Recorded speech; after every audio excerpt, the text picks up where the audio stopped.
Acompáñenos a tener una mirada cercana a los temas relevantes. A partir de este momento, hacemos Zoom. Estamos en comunicación con Alejandro Bermeo. Él es abogado, director de Mises Report, un sitio web de noticias independientes que cubren los acontecimientos más importantes del mundo desde una visión libertaria y conservadora. Bienvenido por segunda vez, Alejandro Bermeo, a Zoom, una mirada cercana. Hola David, ¿cómo vas? Un gran saludo para ti, muchísimas gracias por la invitación y desde luego un gran saludo para todos los que nos acompañan. Bueno, gracias por tu tiempo, siempre lo valoramos mucho y gracias por el gesto de atender a un simple podcast en el que tratamos de llevar a la gente toda la información necesaria en este tiempo tan particular que vive la humanidad. Alejandro, me llamó mucho la atención este tipo de agenda que está en marcha y con el propósito de acabar, digamos, con la libertad en el mundo, mediante la prohibición de la propiedad privada, podríamos decir. Y el límite para lograrlo en cuanto al tiempo es el año 2030. ¿Qué tal si analizamos, por favor, Alejandro, cada frase que ellos publicaron? Porque me llama mucho la atención y por ahí hasta pasa desapercibido del común de la gente. ¿Qué te parece si comenzamos con esta frase que me llevó a hacer esta entrevista? Esta que es realmente, parece casi una contradicción. No tendrás nada y serás feliz. Bueno, esa es una cita que uno la puede encontrar en un artículo del propio Foro Económico Mundial, incluido un video también, donde promociona estas 8 predicciones para el año 2030. Voy a mencionar unas cuestiones breves sobre esta organización y ya pasaría a abordar el tema. Bien, el Foro Económico Mundial fue fundado hace más o menos 50 años. Es un centro que reúne a la élite mundial, a la élite política, económica, cultural, que se ha convertido en una de las principales plataformas de pensamiento y planificación futurista. Precisamente acá ya viene entonces como parte de esto la Agenda 2030. Esta organización tiene como impulso principal un control global. No le gustan los mercados libres, no le gusta la libertad individual. Esos no son los valores más importantes de esta organización, sino al contrario, el colectivismo, la intervención, la regulación de las libertades, de la propiedad privada. Y precisamente entre sus proyecciones, pues vemos que en este texto que ellos publican para noviembre del año 2016, tenemos 8 predicciones para el año 2030 y de acuerdo con estas, el mundo va a ser muy diferente de lo que conocemos, ¿no? De hecho, Klaus Schwab, que es el fundador y director actual de esta organización, publica el año pasado el libro COVID-19, el Gran Reinicio, donde él dice que esto es una oportunidad para acelerar precisamente agendas como la 2030, porque más allá de que ellos quieran esta agenda, digamos que el mundo se mueve a otro ritmo, pero la pandemia les presentó a ellos una oportunidad sin precedentes para acelerar todos esos procesos, y él lo menciona 3 o 4 veces en el libro, es decir, la crisis no se debe desperdiciar y debemos intentar que con esta oportunidad estos procesos pueden ser acelerados, ¿no? O deberían ser acelerados. Entonces vale mencionar también brevemente sobre esta organización, que es una organización internacional para la cooperación público-privada, reúne más o menos a 3.000 personas al año, se funda en el año 1971 en Ginebra, Suiza. Las reuniones en este sitio, digamos que son de conocimiento público, no es como el Club de Bilderberg, donde todavía las reuniones son privadas y ni siquiera se sabe realmente cuáles son los temas que se manejan. Se supone que es independiente, es imparcial, que no está vinculada a ningún interés especial. La directiva se conforma por 24 miembros, de los cuales la mitad, digamos que está compuesta por miembros del sector privado, otra más o menos mitad por miembros del sector público. La mayoría de las personas vienen de la Universidad de Harvard, es decir, de las universidades de élite. Y bueno, yo creo que con eso ya podríamos entrar a hablar del foro de esta agenda del Foro Económico Mundial, o también denominado el Foro de Davos. Bien, no tendrás nada y serás feliz, una de las 8 predicciones para el mundo en el año 2030. ¿Qué es lo que ocurre?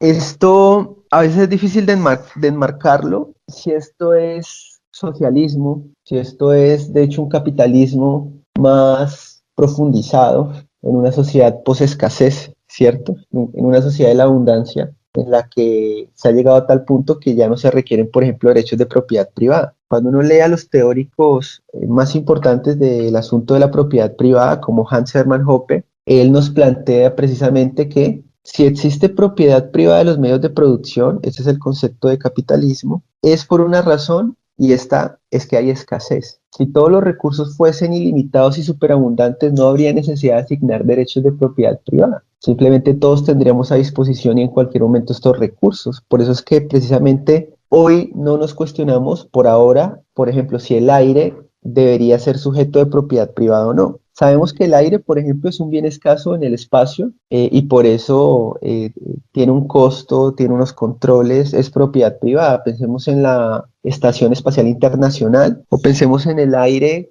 que se requiere cuando uno se sumerge debajo del mar. Allí ya se habla de propiedad privada de estos recursos, precisamente por la naturaleza escasa, ¿no? Pero mientras el recurso sea superabundante, incluso casi ilimitado, uno puede prescindir del concepto de propiedad. Entonces, pueden ser, digamos que varios escenarios.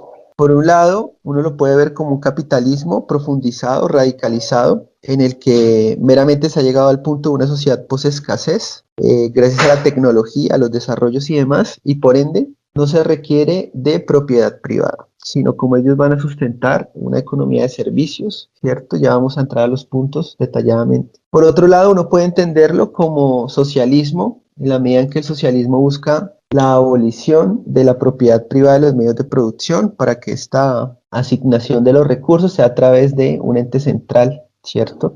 Que puede ser el Estado, puede ser la comunidad, etcétera, ¿no? Socialismo significa que existe una propiedad pública o colectiva de los medios de producción. Pero por otro lado, también hay algo que se acerca todavía más, creo que incluso a ver este tema como capitalismo, socialismo, y es la posibilidad de que estemos de vuelta hacia el feudalismo. Mi interpretación es que nos movemos es hacia un feudalismo, concretamente un feudalismo digital, donde hay unos señores que poseen en algunos casos la tierra digital, porque hoy vemos que el mundo se mueve hacia una ontología digital. La existencia humana hoy está en lo digital. Hay una ontología digital. Los propietarios del mundo digital, los propietarios de la tierra, del espacio digital, pues son aquellos que te prestan la tierra para que tú ares la tierra, para que tú trabajes la tierra. Pero estas personas en cualquier momento te pueden expulsar de su tierra. Eso es lo que pasa con Donald Trump en Twitter. Ahora, ¿qué puede esperar el resto? Entonces, hoy vemos que hay un feudalismo digital. Esto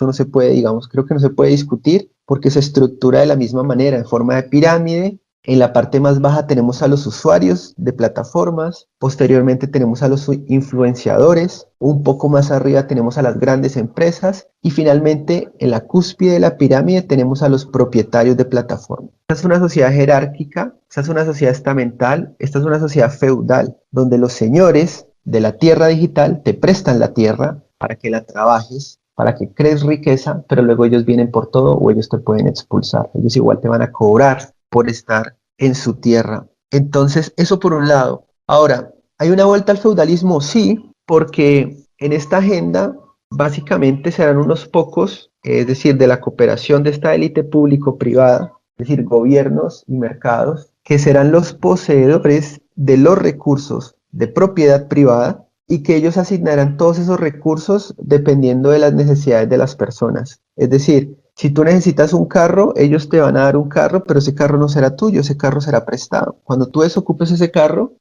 lo vendría a ocupar otro, por así decirlo. Entonces, es una economía que se funda en servicios. Es una economía en la que tú siempre vas a tener que pagar para tener algo, siempre vas a tener que alquilarlo, nunca vas a tener propiedad privada de estos recursos, lo vas a tener que alquilar. Alejandro, Dime. esa sería la segunda frase: podrás alquilar cualquier cosa que necesites y te la llevará un dron a casa. Es esa, ¿verdad? Sí, precisamente no tendrás nada y serás feliz. Es porque ellos básicamente están hablando de un futuro post-escasez. Incluso, de alguna manera, ellos dan a entender la idea de un futuro post-laboral también. Es decir, se supone que uno no tendría que incluso trabajar y no tendría que preocuparse por ahorrar para comprar esto o aquello. Simplemente alguien te va a dar este recurso, alguien te va a asignar este recurso. Es decir, una aplicación, una inteligencia artificial, un algoritmo Hay varias cosas que comentar, pero ya las iremos abordando concretamente con cada uno de los puntos. La segunda frase que también me llamó mucho la atención es la que mencioné recién. Podrás alquilar cualquier cosa, o sea, lo que se nos ocurra que necesites y te llevará un dron a casa. Esto es ya muy, muy futurista y hasta algunos se lo he mencionado y hasta se ríen, pero va a ser realmente así y de hecho hay algunas empresas que ya están empezando a practicar esto, ¿verdad? Sí, efectivamente, las proyecciones de los consejos de futuro global del Foro Económico Mundial prevén que en esta década que iniciamos, la propiedad privada va a ser abolida. No solo la propiedad privada, sino la privacidad. Es decir, esto no se puede pensar sin la abolición de la privacidad. Esto entra en conflicto con los valores de las democracias occidentales, pero no entra en conflicto, por ejemplo, con lo que es el orden oriental. De hecho, hoy en el orden oriental ya no existe la privacidad. Precisamente China ha logrado establecer un sistema de control biopolítico digital, ¿cierto? Un Big Brother, pero digital, gracias a la invasión de la propiedad, de la privacidad de las personas. Es decir, esto no puede pensarse de otra manera. ¿Por qué? Porque si no hay propiedad privada, ¿cómo voy a asignar los recursos? ¿Cómo le voy a asignar los recursos a las personas? Bueno, a través de tener una sociedad de la transparencia. Hay que abolir también la privacidad. Si yo quito la privacidad, voy a tener acceso a toda la información que se está creando y a todas las necesidades de las personas para poder asignar más eficientemente o correctamente los recursos. Esto es lo que ha venido a denominarse el Internet de todas las cosas o las Smart Cities. Las ciudades en el año 2030 deberían ser ciudades inteligentes, smart cities, donde todo se va a asignar a partir de una inteligencia artificial, algoritmos, big data, etcétera, ¿no? Data mining, etcétera. Y esto solo se puede hacer a través de la compilación de los datos que están creando las personas a cada segundo, a través de esa huella digital que dejan, creando perfiles de 360 grados de las personas, donde incluso ellos pueden predecir el comportamiento humano. Entonces ya incluso se habla también del fin de la libertad,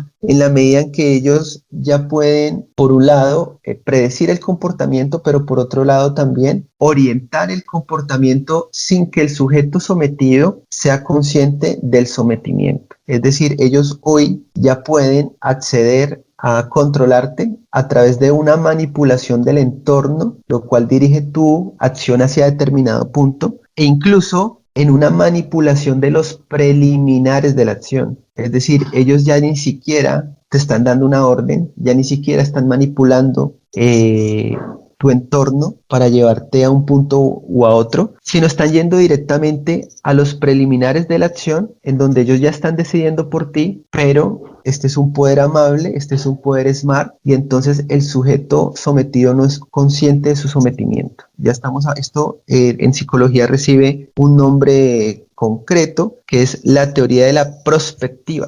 Hoy ya el poder, que es esto que viene a denominarse psicopolítica y psicopoder, tiene una naturaleza prospectiva, y es que logra interiorizarse en el propio sujeto sometido, y el sujeto cree que toma decisiones libremente, pero ellos ya han elegido por él. Ese es el poder más grande. El poder es más grande en la medida en que el individuo cree que la decisión la está tomando él o que cree que él es libre. Entonces, sin duda que en este orden habrá una expropiación que es incluso más fuerte que la comunista. Recordemos que el comunismo no habla, por ejemplo, de un control sobre los bienes o posesiones privadas necesarias, pero acá sí. O sea, en el Foro Económico Mundial y en su Agenda 2030 estamos hablando que una licuadora tampoco será un recurso privado o un recurso personal. El comunismo hace una distinción entre bienes privados y entre bienes personales o posesiones personales, pero ellos ni siquiera hacen distinciones de este tipo. Si tú necesitas una licuadora, si tú necesitas un horno, un dron te va a llevar esa licuadora o ese horno a casa. ¿Cuál será la realidad? Pues que la gente tendrá que pedir en alquiler o tendrá que pedir prestado todos estos bienes y todos estos recursos al Estado. El Estado y las compañías privadas serán los únicos propietarios de estos bienes. El suministro de bienes, pues obviamente que va a ser también racionado, porque en algún punto podría existir también un sistema de crédito social como en China. Entonces, si tú estás bien calificado, vas a tener un acceso más fácil y más rápido a estos recursos, pero si tú estás mal calificado, entonces, de acuerdo al sistema de crédito social, no vas a poder acceder a estos recursos. Pensemos en la manera en la cual esto puede salir mal, ¿cierto? Pues precisamente en China, hoy millones de personas no pueden usar el tren, no pueden acceder a un cargo público, no pueden acceder a una universidad. Millones de personas no pueden, por ejemplo, tener beneficios a la hora de comprar determinados productos o a la hora, por ejemplo, de tomar un bus o algo por el estilo. Esto va creando también, David, y para todos, un nuevo sistema de clases, pero de tipo digital. Es decir, en donde incluso esos usuarios, que son la parte más baja de la escala social, entre esos propios usuarios hay unas determinadas clases sociales. Están los usuarios cuyos puntajes son altos y hacen parte o gozan de la mayor parte de beneficios, de privilegios, de accesos a ciertas oportunidades, de acceso a ciertos recursos, y está el lumpen social de la peor calificación del sistema de crédito social, que muestra a las personas que sencillamente no se han adaptado, ¿cierto? O no se someten a este sistema de control. Entonces, las compras van a desaparecer. Recordemos que en estos mismos puntos se hablan donde ya no vas a tener que ir de compras. No, porque esto desaparece. Simplemente todo se accede a partir de esta inteligencia artificial que va a asignar los recursos. Para lograr esto, como te mencionaba, tampoco puede existir la privacidad, porque todo movimiento tendrá que ser rastreado electrónicamente y toda la producción estará sujeta también a los requisitos de la energía limpia y a los requisitos de un ambiente saludable. Recordemos que el proceso de la Agenda 2030 recibe un nombre concreto que es Cuarta Revolución Industrial. La Cuarta Revolución Industrial significa dos cosas. Por un lado, desindustrialización, es decir, ya todo lo va a venir a realizar la tecnología, y por otro, descarbonización, en línea con lo que promete Bill Gates o lo que busca Bill Gates en su texto Cómo evitar el desastre climático, en el que ellos plantean debe descarbonizarse la economía. Entonces ese es un poco el panorama que tendremos enfrente, al menos en este punto. Tremendo, tremendo. La verdad que no deja de sorprenderme cada punto y hasta algunos creen que esto es casi como ciencia ficción, pero es la realidad y va a suceder y está sucediendo. La frase número 3, Alejandro, dice: Estados Unidos no será la primera potencia mundial. Un puñado de países lo van a sustituir. También me gustaría que comentes cuáles son los países que ya lo están haciendo. Bueno, precisamente hay varios ejes. Un eje pues puede ser Estados Unidos, otro eje es China y otro eje es el Foro Económico Mundial. También Rusia puede ser otro eje que de alguna manera está resistiendo. Hay unos puntos que uno puede abordar más en detalle, otros que no hay que mencionar mucho. Yo creo que este es claro. China, o lo que ya puede denominarse incluso Neochina, que es un monstruo gigantesco que combina de manera majestuosa el capitalismo con el autoritarismo, algo en lo que los economistas liberales decimonónicos pensaban que sería un imposible, sería una contradicción. Pues bien, la evidencia está mostrando que el capitalismo se lleva muy bien con el autoritarismo, y el mejor ejemplo de ello es China, y China se alza como la potencia mundial en este nuevo siglo. Ha tenido también uno de los pocos países que pudo, a pesar y todo y pandemia, ¿no?, tener números positivos de PIB y demás. Entonces, quiero mencionar algo muy pequeño, y es que hay 2 artículos que tratan estos temas y que están en el Foro Económico Mundial. Uno, 8 predicciones para el año 2030, publicado en la página del Foro Económico Mundial, y el otro se titula Bienvenidos al 2030, ¿no? Este plantea: no tengo nada, no tengo privacidad y la vida nunca ha sido mejor, o soy feliz. Este lo escribe precisamente la ministra de Medio Ambiente del Parlamento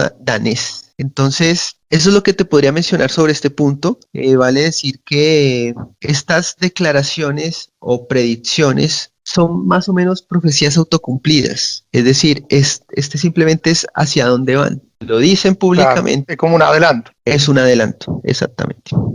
Otro punto que me gustaría que tratáramos es el cuarto, yo tengo aquí en la lista, no tendrás que esperar a un donante de órgano, no se harán trasplantes de órganos, sino que estos se crearán.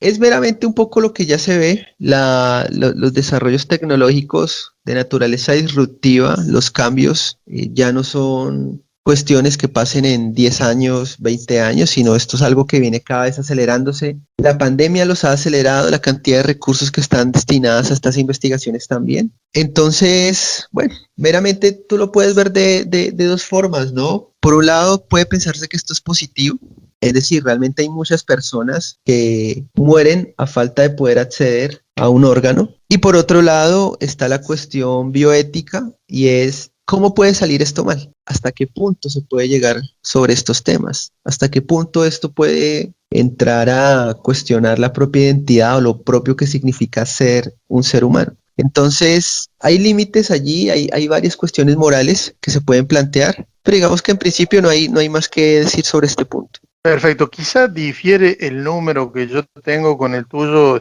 Alejandro, porque yo lo tomé de una nota en un periódico digital, así que quizá difiere, pero no hay problema, el contenido es el mismo. El próximo punto dice, comerás menos carne, no será un alimento básico para el Sí. bien del medio ambiente y de tu propia salud. Efectivamente, el consumo de carne será minimizado en la medida en que esta agenda busca la descarbonización del planeta. Ahora, esto realmente que es lo mínimo que harán. Es decir, ellos van a comenzar también a controlar el movimiento de las personas, el movimiento precisamente, es que precisamente por eso no habrá propiedad privada, porque es la manera para disminuir también las emisiones. La mitad de la contaminación del mundo, o más bien la mitad de la producción de CO2, es precisamente producto de transporte privado. Entonces ellos buscan limitar la actividad en sí, conducir, volar, navegar, y ellos promueven que deberíamos caminar, montar en bicicleta, compartir un vehículo, pero esto no va a ser voluntario, eso es lo clave. Entonces, precisamente hoy, otra de las agendas que vemos en la Comisión Europea y que ya inició este año, es que el año 2021 fue declarado el año del ferrocarril. En este año se está promoviendo que las personas no usen aviones porque el avión termina contaminando más, etcétera, etcétera. Entonces, ellos abogan por un lado, algo que ha venido a denominarse el efecto Greta. Estos son artículos del propio Foro Económico Mundial. Uno escribe efecto Greta y le sale el artículo. El efecto Greta es que esta gente ha generado que a las personas les dé vergüenza de volar. Hoy en Francia, por ejemplo, ya se está buscando que los vuelos que tarden menos de 2 horas y media sean prohibidos. Y en ese caso las personas tendrán que usar el tren. Todo esto con la idea de que para el 2050 las emisiones tienen que ser cero. Pero naturalmente ya para el 30 tiene que ser al menos reducido poco más de la mitad. Entonces aquí viene el tema de cómo vienen satanizando la carne,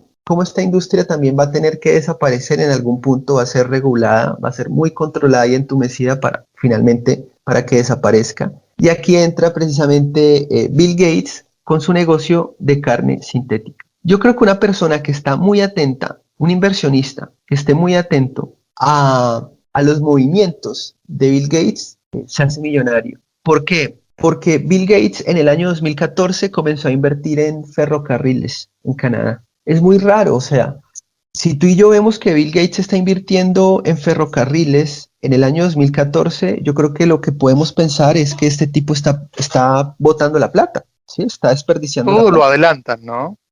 ¿Y quién se va a imaginar que él va a mover toda esta agenda ambientalista? ¿Quién se va a imaginar que él va a publicar este libro, que es un libro que escribe para jefes de Estado? Aunque acá dice que en la primera página, a ver, lo que él menciona es que este libro dice para científicos, para innovadores y activistas que nos muestran el camino. Esto es falso. Este libro es para jefes de Estado, porque acá hay órdenes. Acá está lo que se va a hacer y lo que ya se está haciendo y lo que él está financiando. Entonces, ¿quién se iba a imaginar que iba a llegar una pandemia, cierto? ¿Quién se iba a imaginar que el año antepasado, en octubre del año 2019, para octubre del año 2019 el virus ya estaba? ¿Quién se iba a imaginar que en octubre del año 2019, en la ciudad de Nueva York, se iba a convocar un evento denominado Evento 201, patrocinado por la Fundación Bill y Melinda Gates, patrocinado por el Instituto John Hopkins y patrocinado por el Foro Económico Mundial, un evento de preparación para pandemias en octubre del año 2019 en la ciudad de Nueva York, repito, financiado por o auspiciado por Fundación Bill y Melinda Gates, el Foro Económico Mundial y el Instituto John Hopkins, para una preparación. Sumamente curioso, ¿no? Sumamente curioso. Cualquier persona que nos esté escuchando puede escribir ahorita evento 201, y les va a aparecer lo que yo les estoy mencionando, y si ya entran a detallar el sitio web, pues van a encontrar las páginas, las fotos, van a encontrar incluso cómo lo que vendría después de la pandemia en términos de el control mediático, en términos de este pánico sanitario, ya ellos también lo tenían allí preparado y demás. Todo se cumplió al pie de la letra, digamos. Y hasta ahí. No podemos decir nada más, no podemos entrar a decir algo sobre lo que no tenemos evidencia, pero este evento es real, existió y es público, ¿no? Entonces, eso es un poco lo que se viene. Ya alguien que haya profundizado en este tema, pues podrá entrar a decirte si realmente esto es carne o no, ¿cierto? Si realmente la carne sintética es carne, si realmente es igual de nutritiva o no, etcétera, etcétera. Pero claramente con la excusa del ambientalismo van a lograr el control total. Ahora, con la excusa del ambientalismo te van a quitar la propiedad privada, porque lo que ellos requieren para ese propósito de descarbonización y de desindustrialización es que tú no tengas nada.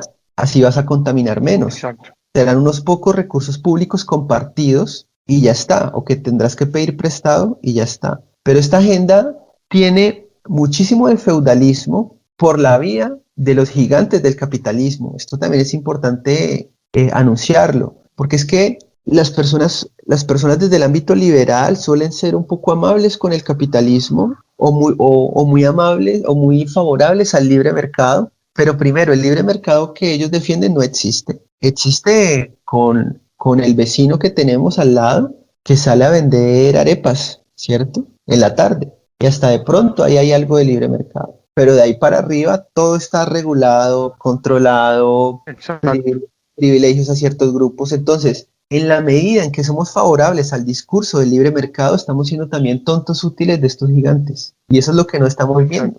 Hoy yo creo que una visión socialista, de crítica socialista, es más completa en la medida en que critica el Estado y critica el mercado. Y es que el mercado, en general, y salvo pequeñas y temporales excepciones, el mercado siempre ha sido un mercado como lo ha planteado el socialismo, es decir, un imperialismo. Siempre ha sido de ese modo. Y cuando llegan arriba, pues buscan que los demás no puedan subir. Entonces, es más completa una visión que sea crítica del mercado y crítica del Estado, cuando no, de hecho son lo mismo, ¿no? Porque uno habla de mercado o de lo privado como si a veces se separara, pero hoy vemos cómo esas categorías liberales incluso pueden ser anacrónicas. Vemos la vinculación del Estado y el mercado, vemos la vinculación de lo privado y lo público, ¿no? Entonces, David, al final de cuentas, cuando uno ve el libro de Bill Gates, Cómo evitar el desastre climático, y cuando uno ve el libro de Klaus Schwab, COVID-19, el gran reinicio, hay una conclusión clave en estos dos libros, y es que la pandemia no es nada comparada con la crisis climática. Entonces, todos los controles y todas las regulaciones vienen a partir de precisamente la causa ambientalista. Ahora, esto puede tornarse distópico, esto ya lo trabajamos en otro tema, así que yo no lo voy a detallar, pero simplemente lo más radicalizado de esta agenda podría ser algo que he venido a denominar confinamientos climáticos o cuarentenas climáticas. Esto sería lo más extremo, es decir, primero van a regular cuánto tiempo puedes salir, si puedes usar tu moto, si puedes usar tu carro, si puedes comer carne, si no puedes comer carne, si la carne se va a convertir en un privilegio, solo una pequeña élite podrá comer carne. Recordemos que ellos plantean, va a ser más o menos la vida de tus bisabuelos, decían ellos, o abuelos, donde la carne no era algo tan común, no era algo que era de consumo diario, pero eso podría ser el punto más radicalizado de esta agenda. Pero primeramente ellos van a comenzar con cuestiones muy pequeñas, ¿no? Como el Día de la Tierra, vamos a quitar la luz por 1 hora en todo el planeta, o vamos a quitar la luz por tantas horas, o las personas no podrán movilizarse tantos kilómetros al año, o qué sé yo, habrán controles de ese tipo, ¿no? Finalmente no tendrás posibilidad de tener tu carro particular, van a haber muchas regulaciones a todos los vehículos y demás, van a ser inviable también el que tú tengas un carro, etcétera. Y finalmente, pues se llega a la total abolición de la propiedad privada, meramente para dar un paso hacia un feudalismo, que yo creo que esto tiene más rostro de feudalismo que de socialismo, pero que además yo entiendo que llegamos a esto es por la vía del capitalismo, y esto es importante. No estamos llegando a estas agendas por la vía del socialismo, sino por la vía del capitalismo. ¿En qué medida hemos sido tontos útiles de estos gigantes multimillonarios con esta idea ingenua liberal que repite uno que otro? Oh, los millonarios, ellos van adelante, ellos son los que mueven la economía, ellos son los que mueven el planeta, ellos son los visionarios, ellos son los héroes. Yo creo que esto puede ser muy, muy altamente discutible, es muy cuestionable realmente, en la medida en que muchos de ellos primero nos han hecho ricos a partir de lo que pudo ser la soberanía del consumidor de Mises, ¿cierto? Y por el otro, en la medida en que estos multimillonarios se convierten en filantrocapitalistas que privatizan gobiernos, compran gobiernos e instalan sus agendas. Entonces, yo creo que hay que ser críticos también con estos magnates, con estos metacapitalistas o capitalistas con esteroides. Yo creo que el mundo no puede verse de una manera tan maniquea como lo plantea el liberal, que mercado bueno, Estado malo, que privado bueno, público malo. Todas estas categorías para mí se han vuelto anacrónicas y yo creo que el liberalismo no puede dar respuesta a ninguno de estos problemas. Yo creo que es necesario que los liberales salgan de la zona de confort liberal, donde pues no hay nada nuevo que decir, realmente tú lees 2 o 3 libros y ya simplemente esto hay que repetirlo, aplicarlo a todo lo que se te pase por enfrente. Entonces es un llamado a la autocrítica y es un llamado a la otredad, es decir, a que los liberales tomen a Foucault, por ejemplo, tomen a Foucault, pero es que llega, y con esto cierro, llega alguien como Axel Kaiser y te dice, Foucault era un anticientífico, y le dice eso a un público liberal. ¿Tú crees que después de que Axel Kaiser dice Foucault es un anticientífico, un joven liberal va a querer leer a Foucault? No lo va a leer. Pero ¿cuál es el problema? Foucault es el autor más citado en el mundo de las ciencias sociales. Es uno de los autores más importantes del siglo pasado. En la secta liberal, tú hablas de Ayn Rand. Ayn Rand no la conoce nadie.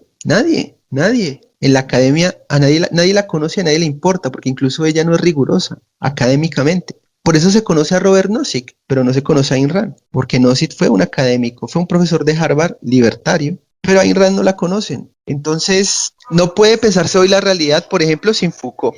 Vamos a empezar a unir de a 2 puntos como para achicar quizás la respuesta o hacerla un poquito más comprimida dentro de las posibilidades tuyas, Alejandro. 1.000 millones de personas tendrán que desplazarse por el cambio climático. Tendremos que hacer un mejor trabajo de bienvenida e integración de esos refugiados. Y otro punto, esta agenda dice, las empresas pagan por el dióxido de carbono, habrá un precio global estandarizado para el carbón. Esto acelerará la desaparición del uso de combustibles fósiles. Bueno, estas economías inevitablemente serán más pobres, no serán más abundantes. Ahora, se vienen controles muy fuertes para los países de tercer mundo. Son países que incluso Bill Gates reconoce que no han contaminado o no contaminan en la medida en que lo han hecho los gigantes. Los países más contaminantes o emisores de dióxido de carbono son, y en este orden, China, India y Estados Unidos. ¿Quiénes van a pagar los platos rotos? Argentina, ¿cierto? Colombia, Perú, o sea, países que todavía se encuentran en el tercer mundo. Ahora, estos países que ni siquiera han llegado a la revolución industrial ya tendrán que desindustrializarse. Esto es clave, porque estos países ricos tuvieron la oportunidad de pasar por estas etapas. Tuvieron una economía agrícola de tipo feudal, pasaron a un capitalismo industrial y posteriormente hoy se están moviendo hacia un capitalismo postindustrial. Un capitalismo postindustrial es un capitalismo desindustrializado, donde las máquinas, los autómatas, vienen a reemplazar el trabajo humano. Es decir, en las economías postcapitalistas, lo que toma fuerza es el trabajo objetivado. El trabajo objetivado es el trabajo que realizan las máquinas. el trabajo humano pasa a un segundo plano. Sobre esto vale la pena leer un texto de Marx que se titula Fragmentos sobre las máquinas, porque todo esto ya lo había visto Marx. Y en todo esto ya se planteaba cómo las máquinas iban a liberar trabajo humano, que no es otra cosa que dejar inútil el trabajo humano, ¿sí? Porque un liberal te va a decir, no, tranquilo, tú puedes aprender otra cosa, tranquila, la máquina que te reemplaza también está creando empleos. Pero a ver, esto es una ingenuidad porque la máquina reemplaza a 300 personas, pero la máquina no crea empleo para 300 personas. La máquina crea empleos para el que la programa y se acabó. Entonces, ellos lo plantean y dicen, David, que existirá una población excedentaria.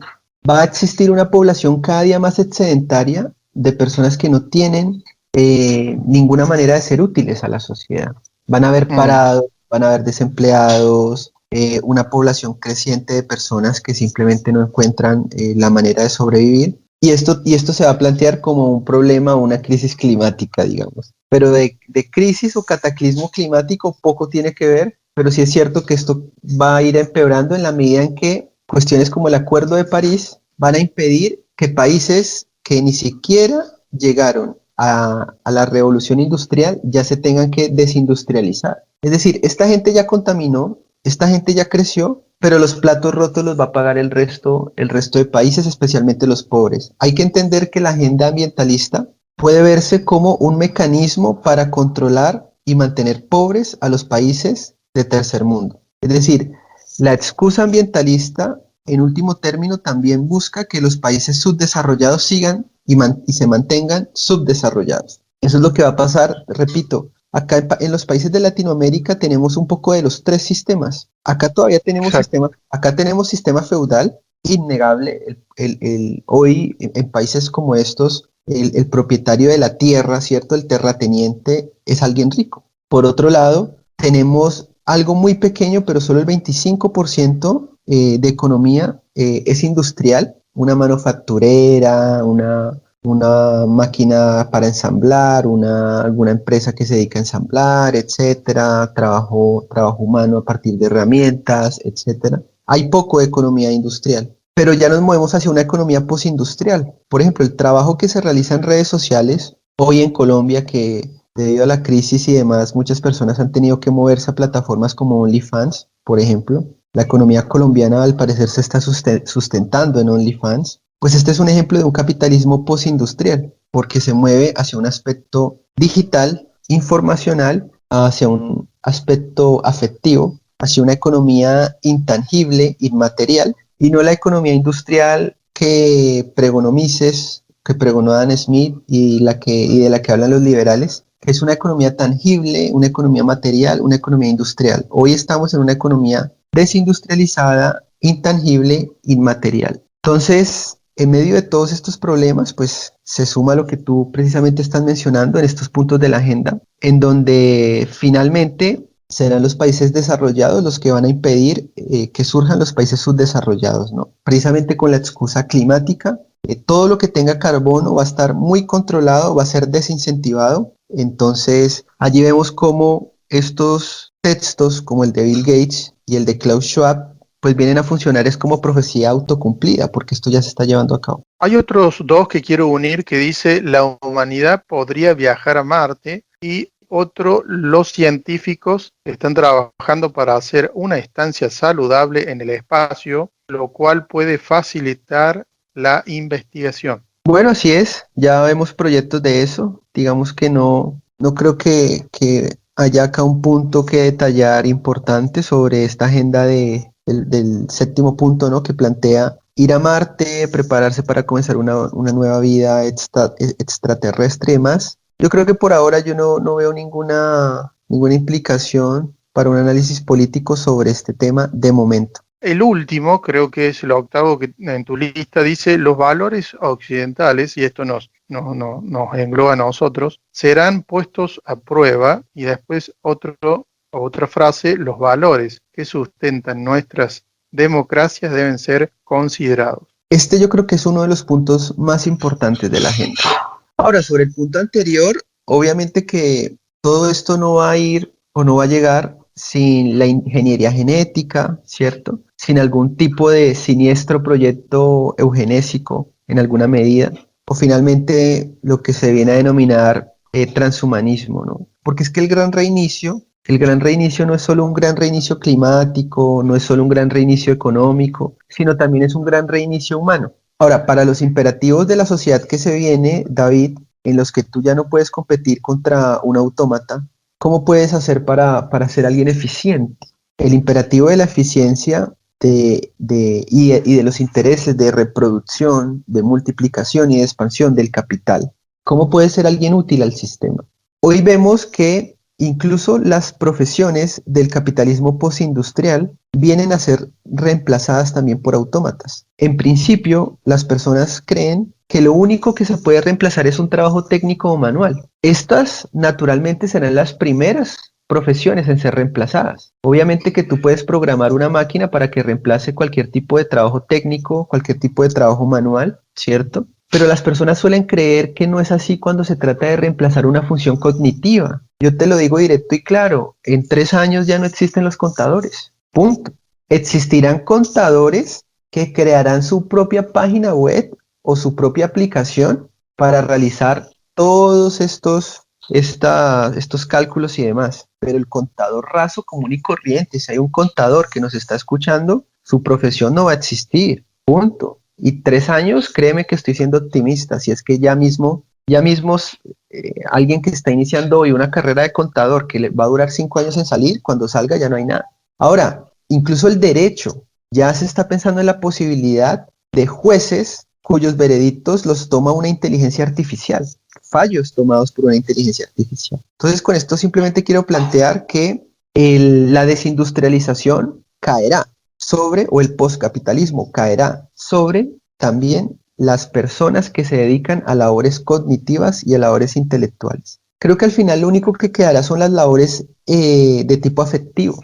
Sería lo único que veo prima facie que tal vez podría salvarse, pero claramente vemos, y esto se viene acelerando, y esto se plantea, por ejemplo, en libros como Aceleracionismo, una transición hacia el postcapitalismo, un libro muy famoso de autores aceleracionistas que son postmarxistas. Ellos ya también ven cómo el trabajo intelectual será reemplazado. Entonces te digo, ¿cómo puede uno competir? ¿Cómo podemos competir? Pues precisamente también en un futuro poshumano. La manera con la que hoy un ser humano puede competir contra un autómata o contra una máquina es mutilando su cuerpo, con ingeniería genética, cortándose las piernas, por ejemplo, instalándose unas piernas biónicas, instalándose un chip en el cerebro. Esto es lo que se viene porque esta es la única manera en la que en el futuro inmediato uno puede ver cómo el ser humano pueda competir contra el autómata, porque hay un proceso dialéctico bajo el cual en un primer momento la herramienta fue amiga del obrero,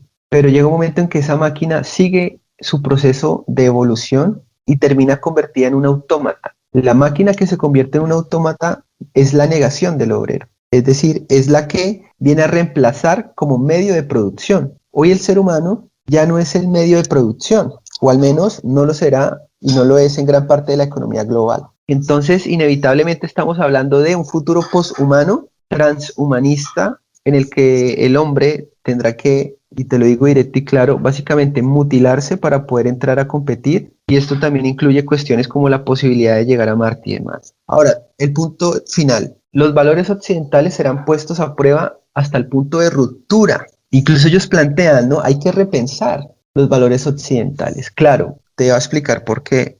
En los valores occidentales de las democracias liberales son incompatibles con la propuesta del Foro Económico Mundial. Punto. Los valores occidentales respetan la libertad. Los valores liberales occidentales respetan la propiedad privada. Los valores liberales occidentales respetan la privacidad.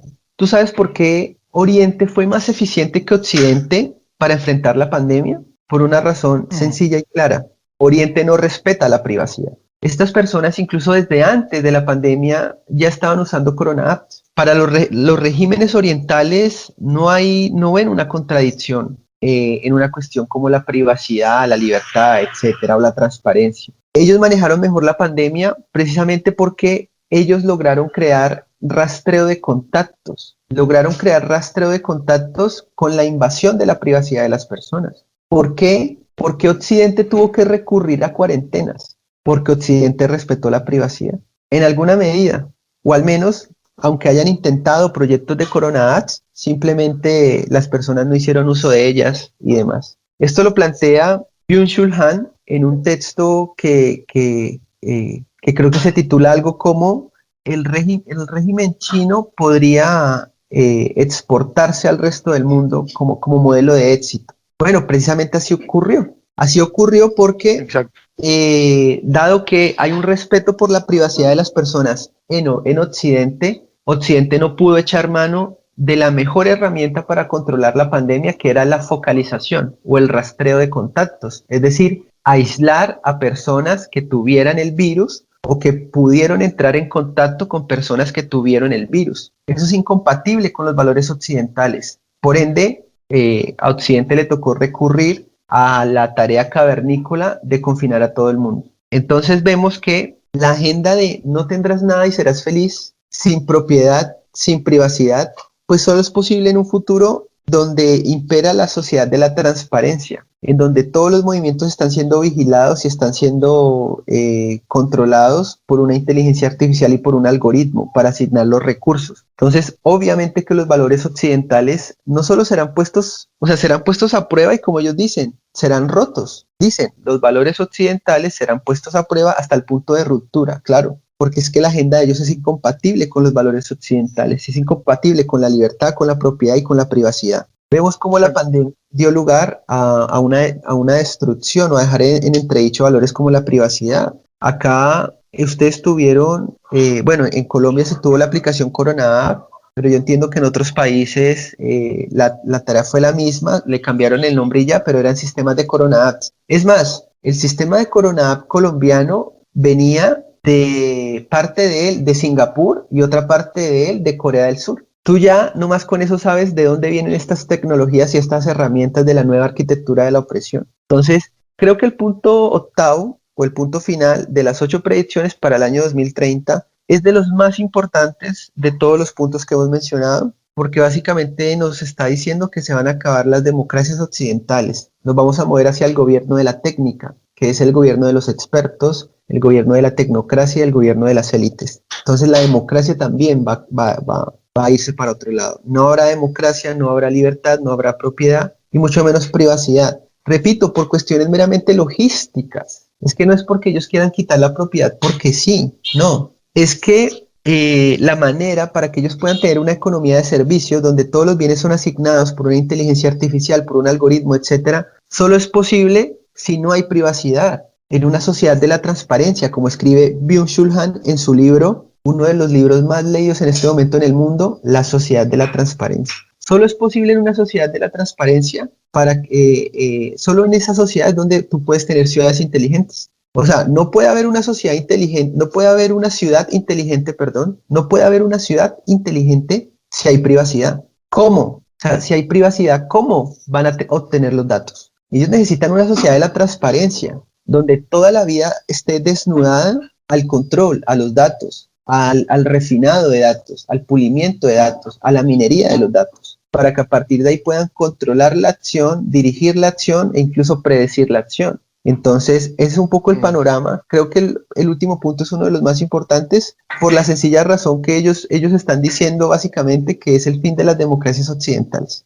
Alejandro, unas breves palabras para aquellos que están escuchando Zoom, una mirada cercana a este podcast y de pronto no condice lo que suelen ver en los medios tradicionales de comunicación y lo que acaban de escuchar y lo ven como algo difícil de digerir, sobre todo para ellos. Perfecto, David. Bueno, en primer lugar, agradecerte por la invitación, agradecer a todas las personas que nos están escuchando y vale mencionarles que esas personas que dicen, no, yo no creo que esto lo puedan hacer, ¿cierto?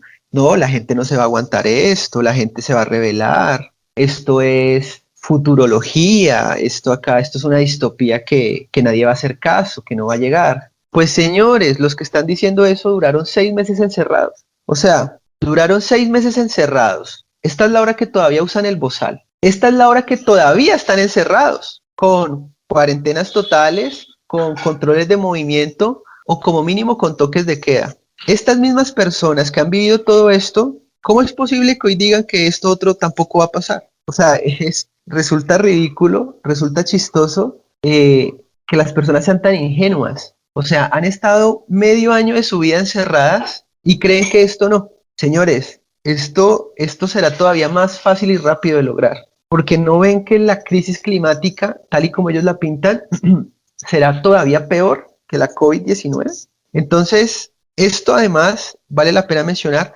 las personas que lo quieran leer, esto es información pública de la página oficial del Foro Económico Mundial. 2 artículos concretamente, uno que se publica en noviembre del año 2016, 8 predicciones para el mundo en el 2030, y el otro que pueden encontrar es Bienvenidos al 2030. Este es el que más o menos nos dice, no tengo nada, no tienes privacidad y serás feliz. Son 2 artículos de publicación reciente que ellos han dicho, esto se aceleró producto de la crisis, de la pandemia y demás. Entonces, la información es pública, yo los invito a que la lean y a que la compartan. Ya que no sean ingenuos, no sean ingenuos. A mí me ha contactado gente del sector ganadero, cuando yo les hablo precisamente de la cuestión que tienen estos globalistas sobre el tema de la carne. Ellos me han dicho escépticamente, pero yo no creo, porque ¿cómo van a hacer eso? ¿Cierto? ¿Cómo me van a impedir que yo haga lo que yo quiero con mis vacas y venda la carne y la leche y demás? Y yo les digo, señores, ustedes estuvieron 6 meses encerrados, punto, fin de la discusión, se acabó. La agenda del gran reinicio, ¿de dónde viene? Del Foro Económico Mundial. Concretamente acá en Colombia, Duque se arrodilló a Klaus Schwab el año pasado, en el Día de la Tierra. Entonces, esta es una cuestión que hay que verla con una mirada crítica, pero hay que entender que hay unos intereses que se mueven y esto va a pasar, punto. Esto no es una cuestión arbitraria, no es conspiración, es simplemente el reconocimiento de los hechos puros y duros de la realidad. Entonces, yo invito a las personas a que lean estos temas, a que los compartan y finalmente, ¿cómo podemos solucionar esto? David, ¿o dónde podemos encontrar una manera de defendernos ante esto? Pues meramente informándole a las personas. Si las personas están informadas sobre estos temas, las personas se van a rebelar a tiempo, las personas van a elegir gobiernos patriotas que rechacen esta agenda, que rechacen el control global, porque hoy vemos 2 cosas. Por un lado, la tecnocracia, que no reconoce al pueblo, y por otro, la democracia, que actualmente no reconoce al pueblo. Necesitamos elegir líderes patriotas que defiendan al pueblo y que no lo vendan a las élites tecnocráticas de Davos y otras que hay por ahí. Entonces, entender esto implica que el día que yo vaya a votar a un político, yo no le voy a preguntar solo si es abortista o no, yo no le voy a preguntar solo si es capitalista o socialista, sino yo le voy a preguntar si es patriota o no, si va a hacerle frente al globalismo o no. Hoy, el populismo y la democracia se convierten en las herramientas para poder enfrentar a las élites, concretamente a las élites globalistas. Entonces, entender todo esto y compartir todo esto le va a permitir a las personas resistir y elegir mejores gobernantes que no vendan a su pueblo a intereses extranjeros. El conocimiento y la investigación propia nos van a ayudar en este tiempo y ante estas cosas. Bueno, muchas gracias de nuevo por tu tiempo, lo valoramos mucho, Alejandro, y bueno, será hasta la próxima. Por favor, decinos antes de terminar, ¿a dónde la gente puede saber más de vos en las redes? Dale, David, muchísimas gracias. Bueno, las personas pueden seguirme en todas mis plataformas como Alejandro Bermeo, en YouTube como Alejandro Bermeo, en Facebook como Alejandro Bermeo y demás, así que por allá me podrán encontrar. Muy recomendado cada informe y cada entrevista y cada contenido que sube a YouTube, así que yo lo recomiendo. Bueno, un abrazo y hasta la próxima, Alejandro. Hasta la próxima, gracias. Hasta aquí, Zoom. Una mirada cercana a los temas relevantes. Visítenos en Facebook. Zoom, una mirada cercana.